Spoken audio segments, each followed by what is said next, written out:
Bonjour à tous. Eh bien, donc on se retrouve avec Brieux qui va nous faire un petit tuto sur la collaboration entre l'Autriche et l'Italie, pourquoi ils ont intérêt à collaborer et comment ils peuvent collaborer.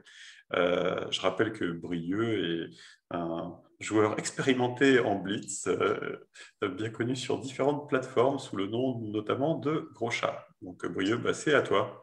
Salut Olivier, bonjour à tous. Donc aujourd'hui, on va parler un petit peu de l'Autriche et de l'Italie et de leur collaboration.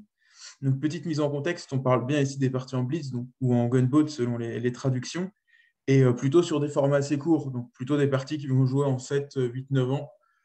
Bien sûr, si on joue sur des formats en illimité, toute la théorie ne va pas être la même forcément, parce qu'on n'a pas le même objectif derrière. Alors déjà, petite présentation des deux pays. Donc, on a deux pays qui sont assez faibles parce qu'ils ont assez peu de centres en fait disponibles.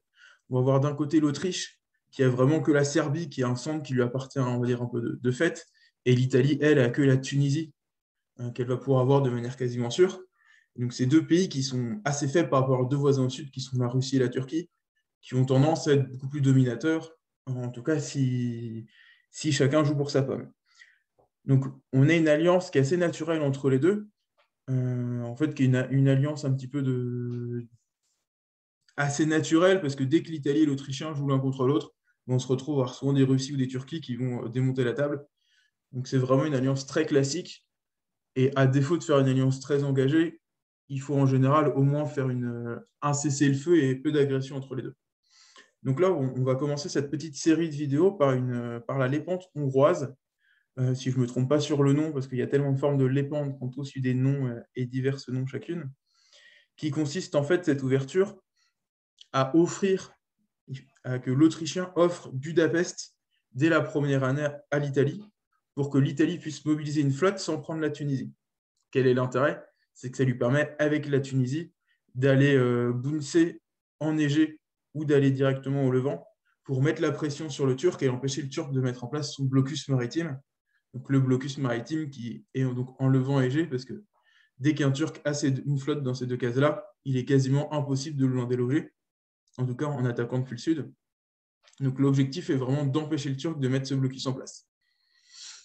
Donc l'ouverture initiale, c'est donc, il faut que les deux joueurs s'accordent là-dessus, de jouer Vienne-Galicie, Budapest-Serbie, Trieste-Albanie, de faire rentrer l'armée de Venise en Trieste pour après aller à Budapest, et en parallèle de jouer Naples ionienne et Rome à Apulie. Pourquoi Apulie? C'est que ça permet d'avoir, un, de convoyer l'armée plus tard, et deux, de défendre Venise si jamais il y a un petit malin allemand ou français qui viendrait nous attaquer dès le début. Voilà, donc, Donc, juste, hein, comme on a mis beaucoup de mots de vocabulaire, donc le pente, pour ceux qui ne connaissent pas, c'est effectivement le nom qu'on donne communément à ce démarrage de partie où l'Italie travaille avec l'Autriche et l'Autriche offre un de ses centres à l'Italie. Et le blocus maritime, c'est quand les deux flottes turques sont sorties dans leurs deux mers côtières et qui rend la Turquie très difficile à déloger. Donc là, on est dans la situation après que l'Italie souhaite entrer à Trieste. voilà. Donc là, on se retrouve à l'automne, donc avec un Italien à Trieste. On imagine que ça a bouncé en Galicie, donc il y a eu un rebond entre l'armée de Vienne et l'armée de Varsovie. Et en parallèle, là, on imagine le scénario le plus pessimiste pour l'Italien et l'Autrichien, c'est-à-dire que la flotte d'Ankara, turque, est directement venue à Constantinople, ce qui la rapproche directement de son front sud. Quand la flotte d'Ankara, par exemple, bounce en mer Noire ou va en mer Noire, eh ben, elle n'est pas mobilisée sur le front sud. Et donc, tout de suite, ça offre plus de perspectives à l'Italien ou à l'Autrichien. Donc, on se retrouve à l'automne dans une situation un peu comme celle-ci. Donc, l'armée italienne à Trieste qui va pouvoir aller à Budapest. C'est l'idée. On a toujours cette idée de bouncer en Galicie avec l'Autrichien. Le Russe, lui, va avoir le choix soit de forcer la Galicie, mais dans ce cas, c'est-à-dire qu'il ne rentre pas avec une armée en Roumanie, donc ce qui n'est pas terrible pour le Russe. Donc il va pouvoir, soit avec sa flotte en mer Noire, prendre la Roumanie, mais il se retrouve coincé après, parce qu'il y a une flotte en Roumanie, c'est difficile d'aller embêter l'Autrichien. Donc le plus couramment, il va aller jouer Ukraine-Roumanie pour aller mettre une armée là. Et donc c'est dire qu'il laisse la Galicie vide pendant ce temps-là. Et donc l'idée après, c'est au sud de prendre la Grèce avec l'Albanie, donc la flotte autrichienne, et de bouncer en Égée, si on a dans la situation où le Turc a mis sa flotte en Constantinople. Si le Turc a toujours sa flotte à Ankara, on peut imaginer de partir au Levant tout de suite, Et ce qui fait que l'année suivante, on pourra sortir une seconde flotte en ionienne, et donc forcer la mer Égée assez facilement, du coup, parce qu'on aura déjà 3 flottes, dont une déjà passée au Levant.